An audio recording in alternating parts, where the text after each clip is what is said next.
Pois é, o número de vítimas no feriadão de Páscoa foi 70% menor do que no último ano. Mas mesmo assim, 14 pessoas perderam a vida em acidentes. E um número muito parecido se repete todos os finais de semana. O que ainda causa tantos acidentes? Imprudência, imperícia? Conosco, o instrutor de trânsito André Alves, especializado em direção defensiva. Boa tarde, bem-vindo ao JA, André. Boa tarde.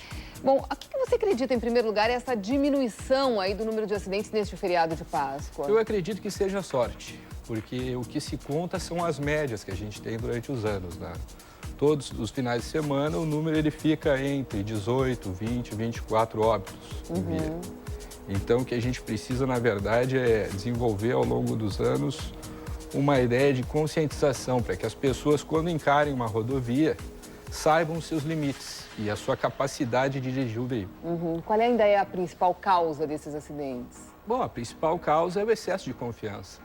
O sujeito, ele assume o volante, ele tem que ter noção da capacidade que ele tem na hora de efetuar uma ultrapassagem, na hora de interpretar a sinalização, observar as placas de regulamentação, saber o estado da rodovia que ele vai praticar. E isso é encarado por parte de muitos condutores assim como uma forma instantânea. Ele não prevê aquilo que ele vai fazer, né? Agora, os motoristas são preparados, André, para pegar uma estrada? Eles são preparados para que eles se habilitem para um documento permissionário, que é o que a legislação define, né? Agora, não há aulas da autoescola numa estrada? Não existe. E você acha isso correto? Eu acho que o condutor, ele nos primeiros 12 meses de habilitação é que ele vai atingir a experiência necessária para que no resto dos 4 e das próximas renovações ele consiga ter a habilidade suficiente de ser um condutor.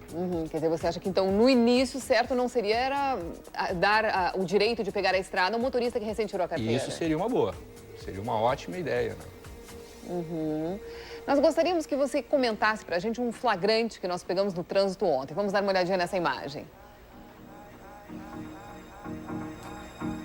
Olha aí, ó. Isso aí aconteceu ontem. O motorista vem pelo acostamento e faz uma ultrapassagem. Coisas comuns, isso é muito comum quando a estrada está cheia, né? Sim, é muito comum, porque isso daí... E você vê bem, em cima de uma ponte, né? Sim, isso daí, para mim, é o seguinte, isso daí é a falta de capacidade que esse cidadão está tendo de se colocar no lugar dos outros.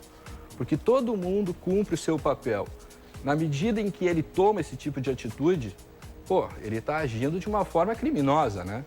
Até porque o acostamento, ele é para a circulação de pessoas. Exatamente, ali quando vem, ele atropela uma família pelas costas ou coisa parecida. Aí vem o pessoal lá da polícia, toma as devidas providências e ele acha ruim, né? Se sente um injustiçado e tudo mais.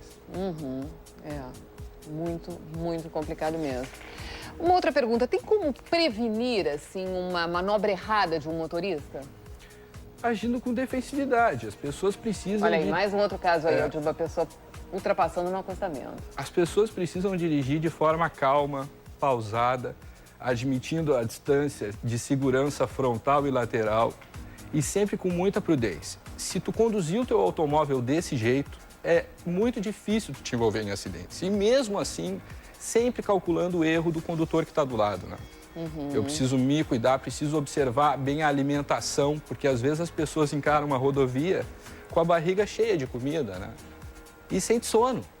E muitos atrelam isso Bom, nessa hora não dá nem para pensar, né? Tem que parar o carro. Tem que parar o carro. Tem que parar o carro, descansar, fazer a digestão, entrar preparado para conseguir desenvolver uma condução tranquila. Tem algum perfil, assim, esse motorista imprudente? Uma idade, mais do sexo feminino, masculino? Quem se arrisca mais na estrada? Não, todas as idades. Pessoas de idade avançada, intermediária, novatos.